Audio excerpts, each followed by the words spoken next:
weewaawo kakati nno ate twagala tukomewo wano mu masekkati ag'ekibuga Kampala okutuuka ku ddwaliro ekkulu ery'e Mulago. Wano wasangibwawo ekitongole omujjanjabirwa abalwadde aba kookolo, naye amawulire agafunika kati gagamba nti omuwendo gw'abalwadde ab'ekirwadde kino ekya kookolo gugenze gweyongera okweraliikiriza abasawo era ne gubeewanisa emitima. Abasawo basinzidde ku kino ne balaajanira gavumenti ebeeko engeri gye badduukiriramu, kubanga omuwendo gw'abantu abagenda beeyongera buli olukya abamu ne batuuka n'okusula mu nkuubo z'eddwaliro kye kimu ku ebyo ebisinze okubatiisa. Baddukanye eddwaliro lya Kookolo e Mulago balaajanidde gavumenti okutunula mu kunyigirizibwa abalwadde ba kookolo abangi kwe bayitamu, kubanga ekifo ebakuumirwa tekibamala ate ng'omuwendo gweyongera buli olukya. Uganda buli mwaka efuna abalwadde ba kookolo abapya abasoba mu 5,000, ate ng'ebitanda n'ebifo ebajjanjabirwa abalwadde bano tebibamala ekintu ekireeta abasinga okusula ku mbalaza ne mu nkubo z'eddwaliro nga Dr. Jackson Oriem akulira eddwaliro ly'abalwadde bano wannyonnyola. The only place they can come and get their treatment is here. So the only solution is for them to actually have where they can stay, which we call hostels. We must have those hostels in place. In the absence of that, then they kind of just find a way where they can stay. Bw'otuuka mu ddwaliro lino ekikwaniriza balwadde ba kookolo aba buli kika ababoyanira mu lujja ne ku mbalaza z'eddwaliro nga balina okubakolako n'obujjanjabi obw'enjawulo. Mu mbeera eno eddwaliro litongoza ekifo ky'okuyambako n'okwaniriza obuweereza naddala ku balwadde abapya n'okulondoola abalwadde bonna ekituumiddwa Patient Navigation Center nga kiruubiriddwamu okusobola okuyambako n'okukendeeza ku mujjuzo omungi mu ddwaliro lino.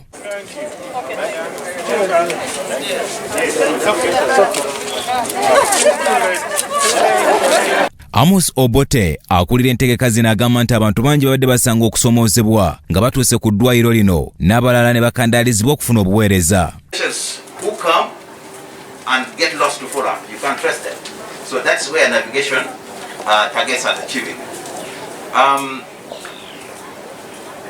The patient navigation activities is on educating patients and family on their cancer diagnosis and treatment.